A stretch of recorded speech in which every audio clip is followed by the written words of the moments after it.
Hello बच्चों, let's read the question. The question says which is not involved as secondary messenger in calcium 2 plus mediated hormone action. Question के अंदर हमसे क्या पूछा गया है कि कुछ हमें यहाँ पे सेकेंडरी मैसेंजर्स गिवन है और हमें बताना है इनमें से कौन सा कैल्शियम मीडिएटेड हार्मोन एक्शन के अंदर इंक्लूड नहीं होता है. So now let's start the question. सबसे पहले हम क्वेश्चन को सॉल्व करने का की कॉन्सेप्ट देखेंगे. तो अगर हम की कॉन्सेप्ट की बात करें क्वेश्चन को सॉल्व करने की, तो की कॉन्सेप्ट क्या है हमारा कि हमें मैकेनिज्म ऑफ हार्मोन एक्शन पता होना चाहिए. ठीक है, अगर हमें मैकेनिज्म ऑफ हार्मोन एक्शन पता है तो हम क्वेश्चन को बहुत इजीली सॉल्व कर सकते हैं. अगर हम बात करें कि भाई मैकेनिज्म हार्मोन एक्शन बोल रहे हैं और हमने क्या बोला है यहाँ पे कि सेकेंडरी मैसेंजर यहाँ पे यूज हो रहा है, बोला गया है ना, तो फिर एक ऐसा मैकेनिज्म होगा, ये हमारे प्रोटीन हार्मोन्स हो गए. बिकॉज प्रोटीन हार्मोन्स के केस में ही क्या होते हैं, सेकेंडरी मैसेंजर बनते हैं. बिकॉज प्रोटीन हार्मोन को सेल मेम्ब्रेन के अंदर एंट्री नहीं मिलती है, तो यहाँ पे प्रोटीन हार्मोन्स होंगे. और ये किसके लिए हम बात कर रहे हैं, हम बात कर रहे हैं यहाँ पे calcium 2 plus ion mediated hormone की. ठीक है, सो नाउ लेट्स स्टार्ट. तो सबसे पहले अगर हम बात करें कि कैल्शियम प्लस आयन है तो ये क्या करेंगे, बाइंड करेंगे रिसेप्टर के साथ. एंट्री नहीं मिली है बिकॉज अभी हमने बोला था इसलिए. तो जब इनको बाइंड करते हैं, जब ये मेम्ब्रेन रिसेप्टर के साथ, तो यहाँ पे क्या बनेगा, एक कॉम्प्लेक्स की फॉर्मेशन होगी.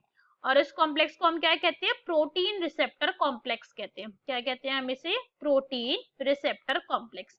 इससे हमारा क्या मतलब हो गया कि जो ये प्रोटीन था, दैट मीन्स जो हमारा हार्मोन वाला प्रोटीन था, ये नहीं कि कोई अलग से प्रोटीन आ गया, जो हार्मोन था और रिसेप्टर था उन्होंने कॉम्प्लेक्स फॉर्मेशन करी. इसके बाद इस सेल के अंदर जाके क्या करेंगे, सेकेंडरी मैसेंजर की जनरेशन होगी. इसके अंदर भी स्टेप्स इन्वॉल्व होते हैं हमारे. और सेकेंडरी मैसेंजर जो कैल्शियम मीडिएटेड की बात हुई है, तो इसके अंदर कौन कौन से जनरेट होते हैं, that is CAMP, cyclic AMP बनेगा यहाँ पे, IP3 बनते हैं यहाँ पे, एंड DAG.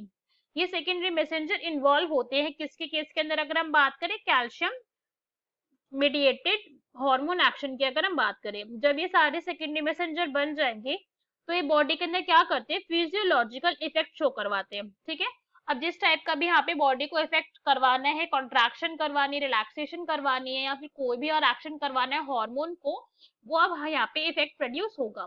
तो क्वेश्चन के अंदर हमसे पूछा गया क्या था कि भाई आप ये बताइए कि यहाँ पे कौन सा ऐसा सेकेंडरी मैसेंजर है जो कैल्शियम मीडिएटेड के अंदर इन्वॉल्व नहीं होता है.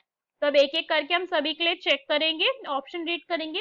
तो फर्स्ट हमें यहाँ पे क्या गिवन है, कैंप.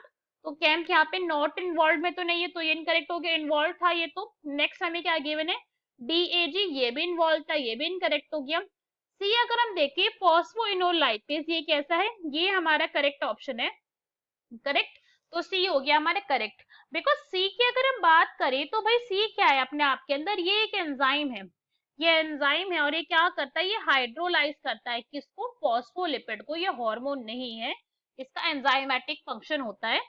फॉस्फोलिपिड का ये ब्रेक डाउन करने के अंदर, नाम से ही हमें बता रहे हैं कि मैं लाइपेज हूँ. ठीक है, तो इसका फंक्शन भी इसी तरीके का होता है कि फॉस्फोलिपिड का ये डाइजेशन करवाता है, हाइड्रोलिसिस करवाता है.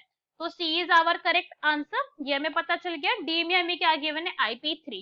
भाई IP3 तो प्रेजेंट था, तो ये क्या हो गया, ये भी हमारा इनकरेक्ट हो गया. So our correct answer is C. Hope you understood it well. Best of luck. Thank you.